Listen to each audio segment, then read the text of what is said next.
আগামীকাল অক্ষয় তৃতীয়া, সেজন্য ভাবলাম আজ আপনাদের জন্য একটা সুইট ডিশ নিয়ে হাজির হই। তো বন্ধুরা, আজ আমি খুবই অসাধারণ টেস্টি একটি সুইট ডিশের রেসিপি আপনাদের সাথে শেয়ার করব। আর এই ডিশটার সবথেকে বড় কথা হলো যে এই মিষ্টির ডিশটা বানাবার জন্য আপনাদেরকে না গ্যাস জ্বালাতে হবে, না অনেক বেশি টাকা খরচ করে খোয়া বা নারকেল এসব কিনতে হবে। খুব সামান্য উপকরণ দিয়ে অসাধারণ টেস্টি একটি মিষ্টির ডিশ কী করে বানাবেন সেটাই আজকের ভিডিও থেকে দেখে নেব। নমস্কার বন্ধুরা, চ্যানেলে আপনাদের সকলকে স্বাগত। খুব সামান্য কয়েকটি উপকরণ দিয়ে খুব অসামান্য স্বাদের একটি মিষ্টি কিভাবে বানাবেন চলুন সেটা দেখে নেওয়া যাক। তো তার জন্য কয়েকটি 7-8 কোয়া বা 7-8টা আমন্ডের দানা এখানে নিয়েছি, আর ওই 8-10টা কাজুর দানা নিয়েছি। তাতে একটু 2টো এলাচ ফেলে দিলাম, আর একটু 5 চামচের মতো চিনি পাউডার। এই সমস্তগুলো গ্রাইন্ডারের জারে দিয়ে ভালো করে মিক্স করে নিলাম। এবার এখানে আমি 200 গ্রাম মতো পাউডার মিল্ক নিয়েছি। 200 গ্রাম পাউডার মিল্কটা একটা বড় পাত্রে ঢেলে নিলাম এবং ওই ড্রাই ফ্রুটস এবং চিনির যে মিক্সচারটা বানিয়েছিলাম সেটাও এর মধ্যে ঢেলে নিলাম। সমস্ত জিনিসগুলোকে খুব ভালো করে আমরা মিক্স করে নেব। এখানে নিয়েছি একটু দুধের সর। এই দুধের সরটা কিন্তু তাজা দুধের সর হলেই বেশি ভালো হয়, পুরানো দুধের সর না নিলে কিন্তু এখানে বেশি ভালো হয়। তো যাই হোক, দুধের সরটাকে খুব ভালো করে চটকে একদম মসৃণ করে নেব এবং সেটাকে এই দুধ আর ড্রাই ফ্রুটসের মিশ্রণে দিয়ে খুব ভালো করে মিক্স করে নেব। মিশ্রণটা যেন খুব ভালো করে দুধের সরের সঙ্গে মিক্স হয়ে যায় সেটা একটু খেয়াল রাখবো। তো যাই হোক, এটা খুব ভালো করে মিক্স করে নেওয়ার পরে আমরা নেব কিছুটা দুধ। এখানে আমি 1 বাটির মতো দুধ নিয়েছি, কিন্তু 1 বাটি দুধ লাগবে না। চা খাই আমরা যে কাপে, সে কাপের হাফ কাপ দুধ হলেই কিন্তু এই কাজটা হয়ে যাবে। তবে হ্যাঁ, দুধটা অবশ্যই ঠান্ডা দুধ নেবেন। ফ্রিজ থেকে কিন্তু আমি দুধটা বার করে নিয়েছি। আমাদের পেস্টটা তৈরি হয়ে গেল ভালোভাবে। এবার আমরা যে পাত্রে এই সুইট ডিশটাকে জমাবো সেই পাত্রটাকে একটু ঘি দিয়ে গ্রিজ করে নেব বা অয়েলিং করে নেব। তো এই পাত্রটাকে সুন্দর করে ঘি দিয়ে আমি মাখিয়ে নিয়েছি। তার উপরে আমি একটা এই ফয়েল পেপার দিলাম।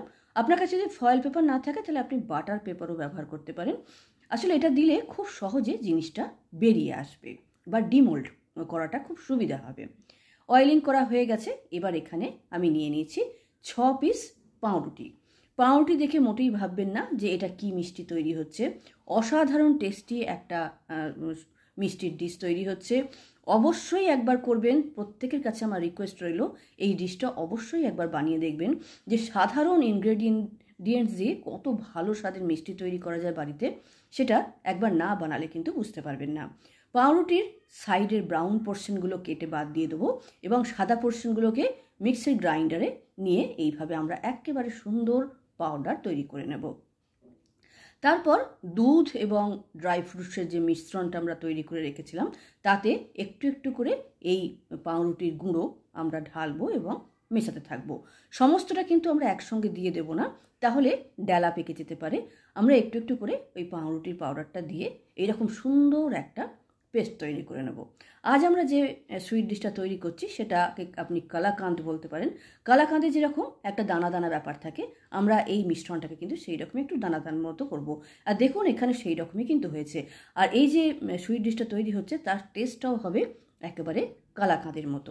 অপূর্ব স্বাদযুক্ত মিষ্টি তৈরি হবে। তো যাই হোক, আমি এখানে ভরে নিয়েছি মোল্ডে। এবার 2 ঘন্টার জন্য ফ্রিজে ভরে রেখে দিলাম।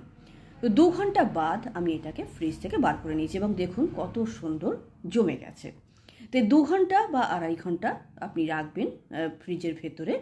আর তারপরে এটাকে ডিমোল্ড করার জন্য কিন্তু বেশি চাপাচাপি ঠোকাঠুকি কিচ্ছু করার দরকার নেই।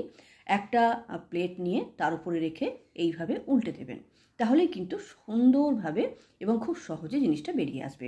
তবে অনেক সময় এটা হয় যে ঘিটা জমে থাকার জন্য অনেক সময় ভেতরে একটু চিটিয়ে বসে থাকে, অনেক সময় বেরোতে চায় না। তো সেরকম যদি হয় তাহলে একটু হালকা হালকা গরম জল নিয়ে তার উপর গরম জলে ওই মোলটাকে একটু বসিয়ে রাখলেই কিন্তু তারপরে আপনি যদি এরকমভাবে প্লেট দিয়ে বার করে নেন খুব সহজেই কিন্তু বেরিয়ে আসে। এবার আমরা সন্দেশ বা মিষ্টি যে কোনো যেটাই আমরা করেছি সেটাকে আমরা এইভাবে বড় বড় করে পিস করে কেটে নেব।